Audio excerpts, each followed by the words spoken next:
here at Envirologics, we are specialists in GMO detection of corn and soy.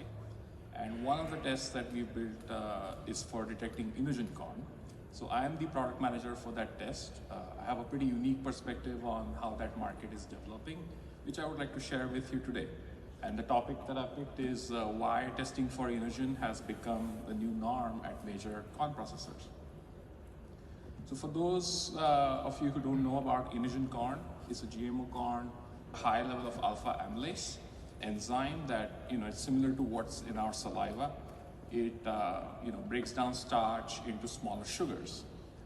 This was initially introduced to the ethanol industry. It could be converted into ethanol, and there was some cost and energy savings there. But what has changed in the last 5 years is that this has been increasingly adopted for cattle feed market. And there have been claims about improved feed efficiency as well as reduction of greenhouse gas emissions. And it's really taken off. So the company that manufactures this is seeing double-digit growth for Enogen even into last year. What that means is that instead of the farms being centered around ethanol plants, it's now spread across all the corn growing regions in the US, and farms are now closer to the cattle growing areas. So the cross contact risk has really gone through the roof as a result. We see positive PCR results at our GMO lab. I've had demand for this test as far away as South and Central America. And then there's also plenty of bits in the news about farmers finding Enogen in their farms. So what does it do if the corn sort of contaminates your food grade corn? So essentially it does not have an impact on the milling side of things, on the dry or the wet milling processes. There's no impact on your yields. However, all the enzyme stays in the finished product in the various forms that you would sell it in.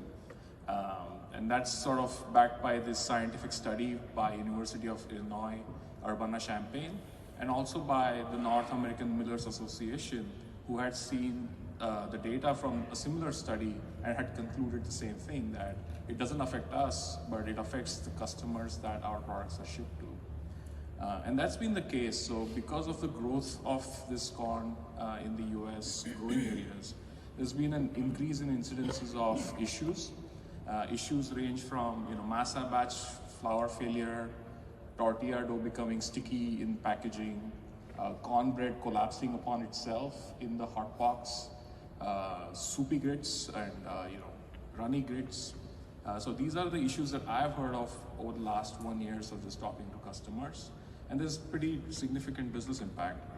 So there's customer complaints, there's loss of production, loss of customers, and customers want a more sensitive test to be able to detect this in their operations. So as a result, the testing has really taken off. This is the index volume that we have for Enogen testing for the last 5 years since the cattle feed market took off, and the testing has grown almost 4 times. And my recommendation to you would be to be aware of this concern, understand the risk and impact it might have on your operations, as operations is the first line of defense against this long-term risk to your business. So thank you for your time and attention.